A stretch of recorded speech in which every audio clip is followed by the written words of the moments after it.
Hey YouTube, it's Brittany. So today I'm going to record my birth story and introducing Dominic.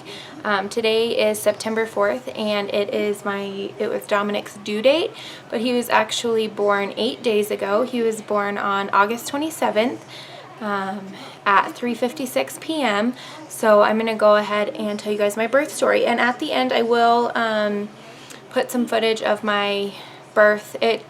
I completely forgot to film, like when we were going to the hospital and when we first got there.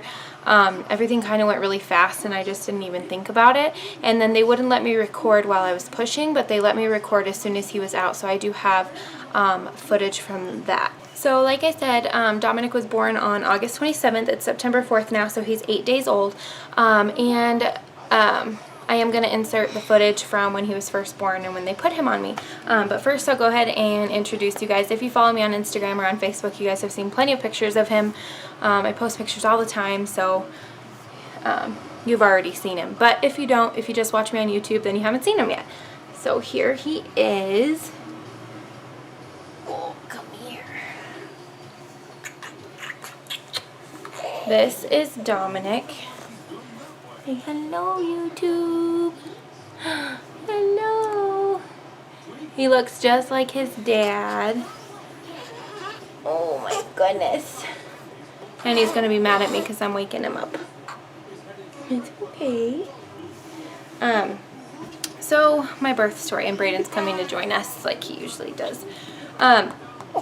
So my birth story, on the 26th, I went for a walk. We took Braden to the park and we were hanging out there for a while, and I did a few laps around the park just because what are you doing? I was having a few contractions, but nothing big. What are you doing? Careful, because Brother's right here. Can you sit down so I can talk? I want to see it and talk. Okay, but come on the side so you're not in front of it. Okay. Okay, come over here. So on the 26th, I did go for a walk. Mommy, are you going to talk? In just a minute. Please. Okay, Braden wants to say something. Go ahead. Hi. You have to stand up so they can see you on the camera. See? Hi. Back up a little bit. Right there. Hi. Say, I'm a big brother now. I'm a big brother now. Okay, so on the 26th, I was having some contractions, and so I went to walk, and I didn't really... What do you say? He's such a boy. Okay, do you want to go sit down now? Yeah, I'm just going to look over that, Mommy. Okay. So on the 26th, I was having some contractions, so I went for a walk, and that was last Wednesday. And I did a few laps around my park, a park by the house, and I didn't really think it did anything. I was like, oh, did nothing. I was thinking, you know, I'm going to have to wait. And actually, my doctor wanted to induce me a week early, and I didn't do a video. The last video I recorded, I think I was 33 weeks, and then I recorded a 35-week pregnancy video, and it got deleted. It actually didn't save, and I didn't want to re-record it, so then I was going to record a 38-week video, and I kind of just kept putting it off. So I was going to do one at 39 weeks, but I had them before 39 weeks. So my doctor actually wanted to induce me at 39 weeks. At my 37-week appointment, she told me that he was measuring almost 39 weeks, and so she wanted to induce me when I got to 39 weeks. So we were going to go in. I had an appointment Friday the 28th, and we were going to schedule my induction, and she was actually on call that day, so I was hoping it would be that day, but I had him before then. So I was thinking either I was going to have to wait until I was 39 weeks, or I was going to go over because she wasn't on call that weekend. So I went for the walk, and that did absolutely nothing on Wednesday.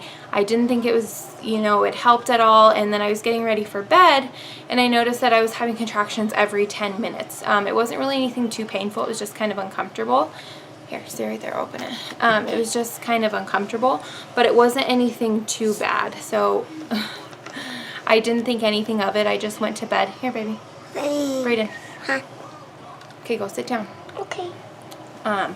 It wasn't anything too bad. Don't drink at all. So that night they were about 10 minutes apart, but it wasn't anything really painful. It was just kind of uncomfortable pressure. So I went to bed, and I was fine. And then I was up at 3:30, and I felt the same. I thought, you know, just some pressure, nothing too bad. I just thought, Braxton Hicks. And then at 5:30, I woke up because I had painful contractions. And at that point, they were about 5 to 7 minutes apart, closer to 7 minutes apart. And I stayed up until, then. I didn't go back to sleep because they were hurting. So I got up, I ate breakfast, I blew up the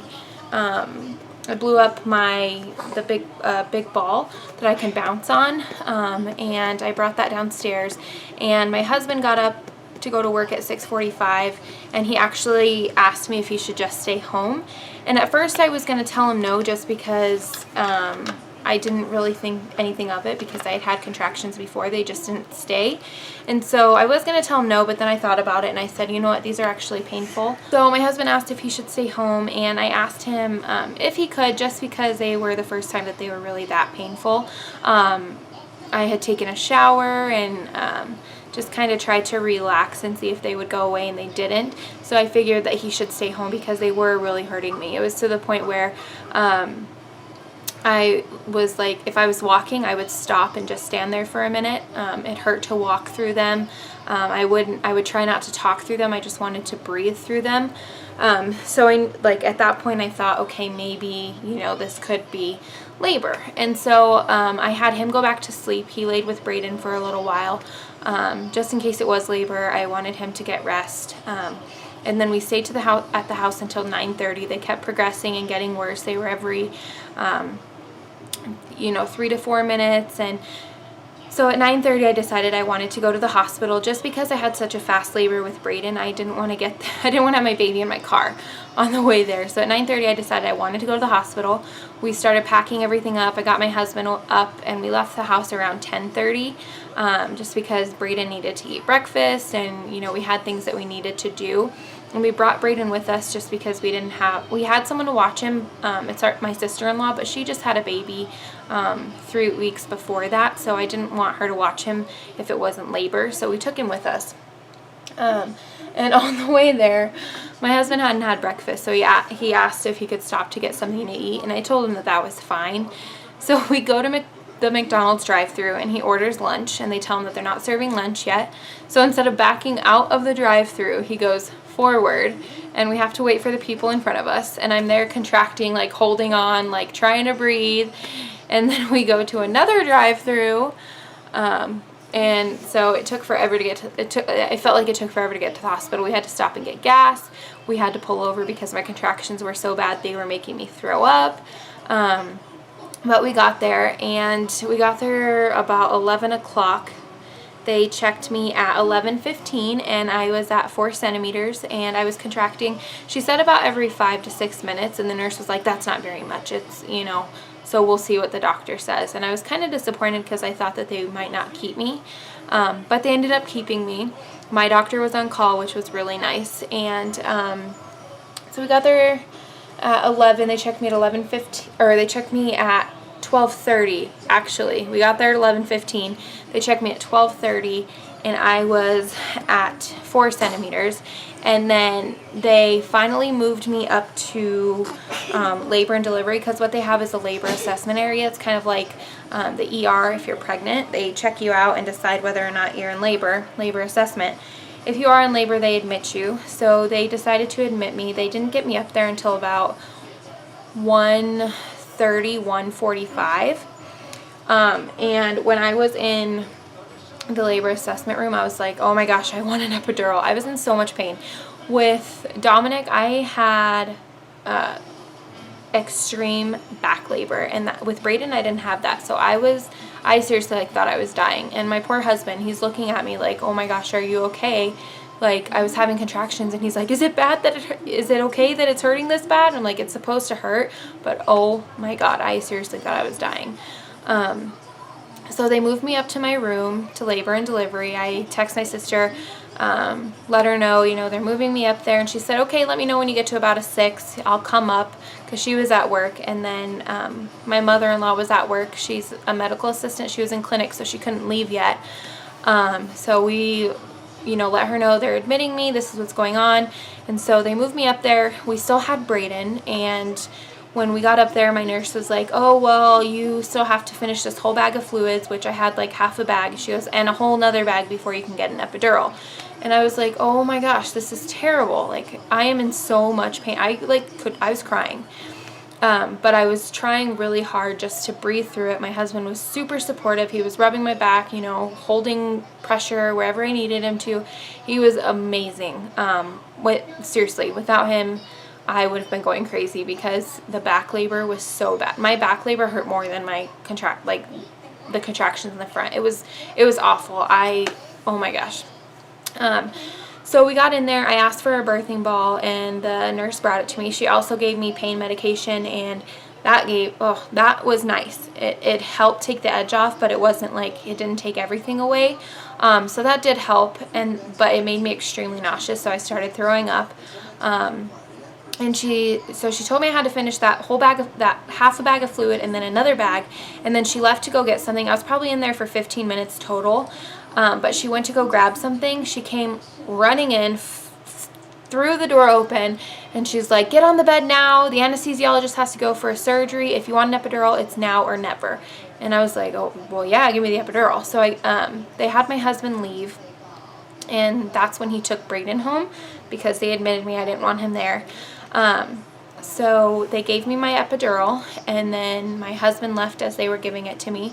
The epidural went so smooth. All I felt was like a little bit of grinding. It didn't hurt at all. The only part that was somewhat painful is when they gave me the numbing shot. I had like the burning feeling, but it wasn't anything bad. And even with Brayden, I was so nervous about my epidural. I cried, with Brayden when I got my epidural. But, so I was nervous again for that, and that was nothing. The anesthesiologist was great. He explained everything to me, and it was great. And then they laid me down. I got nauseous again. I was throwing up. My nurse gave me some nausea medication, and then she left for a minute, and she came back. She was maybe gone for 5 minutes, and she checked me around 2:10, and I was at 7 centimeters. And so my doctor came in a few minutes later, and I called my sister. I let her know, I'm at 7 centimeters, and she's like, oh my gosh, I better get down there. And so my doctor came in and broke my water, and when she came in, I was still by myself. My husband was still taking Brayden home, and my sister was not there, my mother-in-law was not there, and she was like, okay, you're ready, let's start to push. And I was like, no, like, my husband isn't here, I have nobody here, I don't feel like I need to push, like, I'm not ready for this. I do not want to have a baby by myself. And so she waited a minute to see if after all my fluid had come out, if my cervix was still at, if I could still be ready to push. And she said that my cervix actually started to close a little bit. So she had my nurse give me Pitocin to keep my cervix open.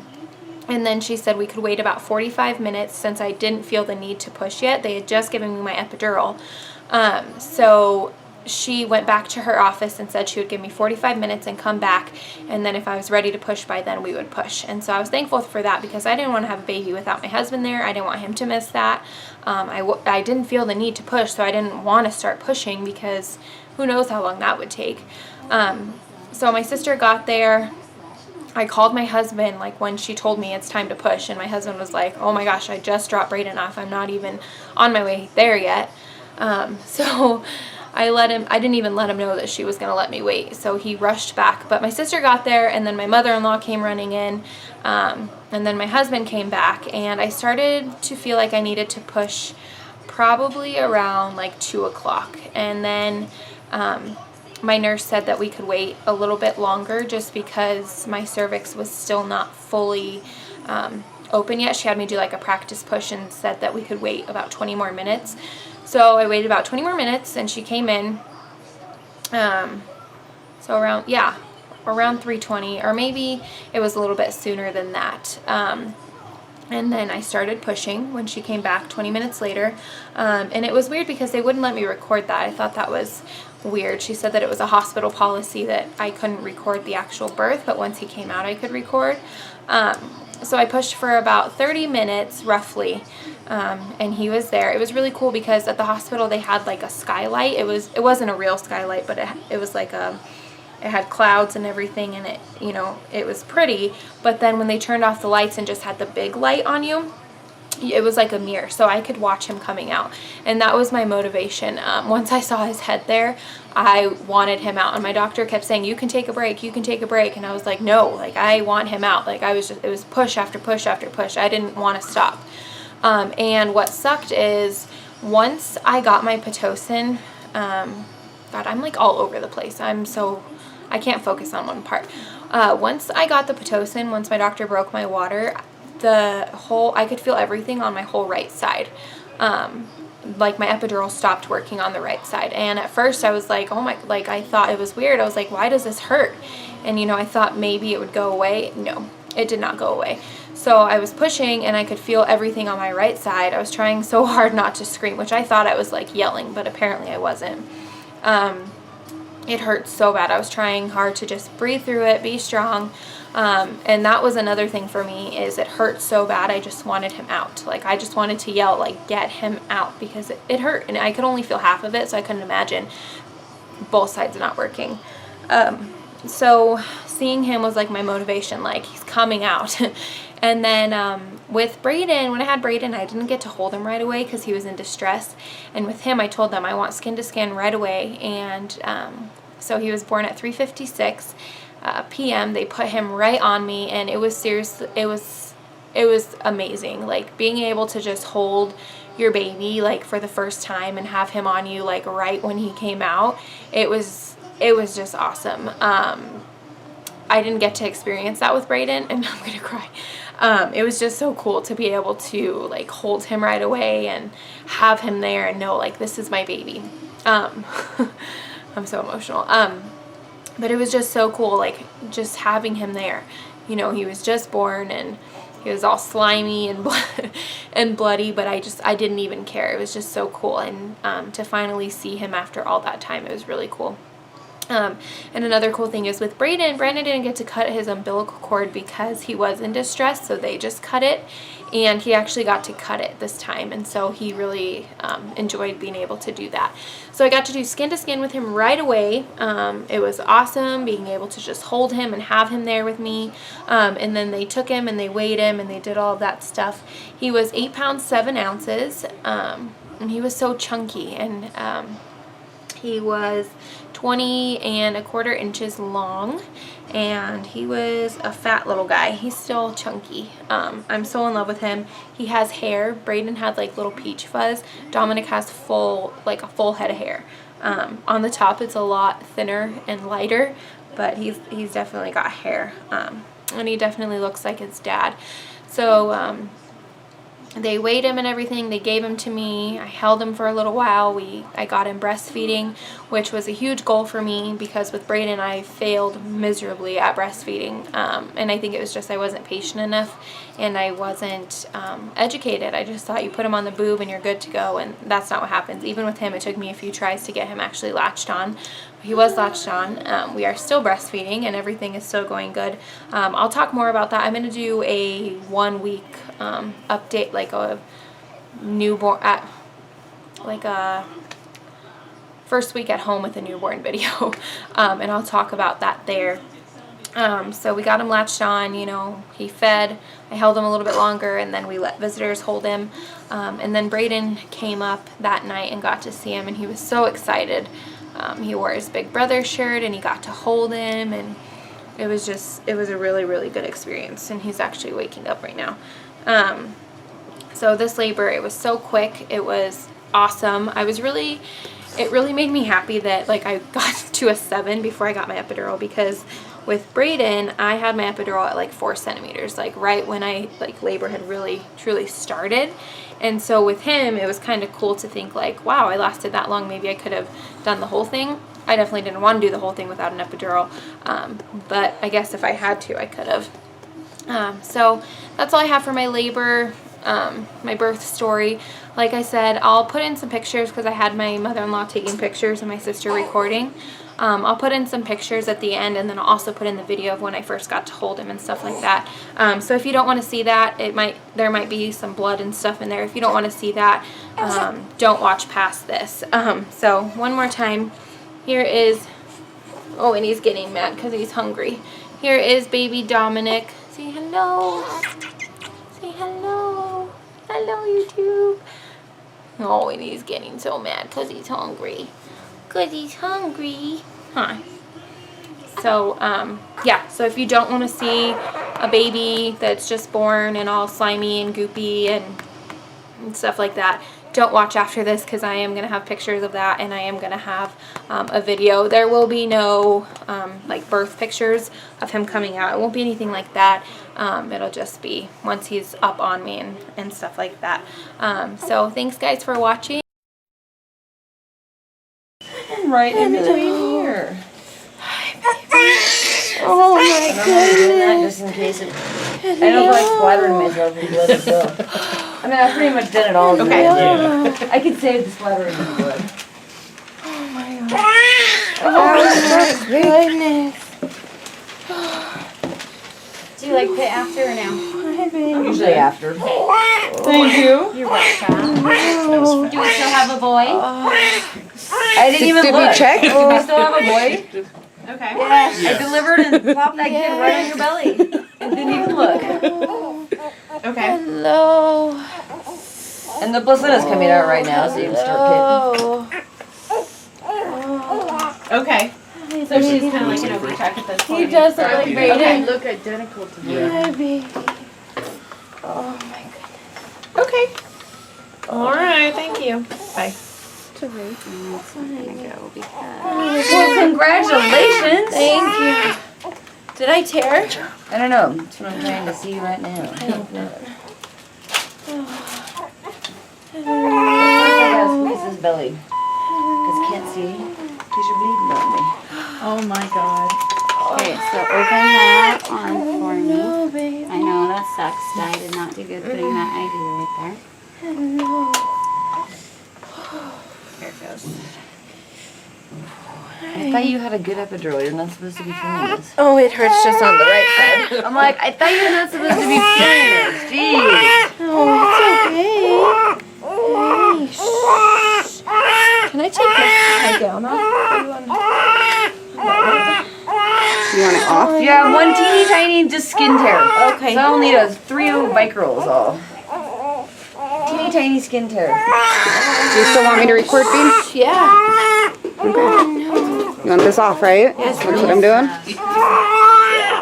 Chester. There you go. Do Do you want him on that? Why did we start an I IV in the ICU? know. That was not me. I know. I didn't think it was Do you have scissors I can borrow? you. Yeah, you can take that. Right. You have whatever you want. Oh my goodness. Get the rest of this little part off. Oh, I see boy parts now. There. I see him. Didn't see him before, but I definitely see him now. Agrees all. Well, that's a good healthy port you have. That's a good healthy baby she's got too. Yeah. No. I love when everything is good healthy. Oh, sorry. Makes money. Okay, thank you. You'll need a shower later anyways. Hi, baby. Hello. You look just like your brother.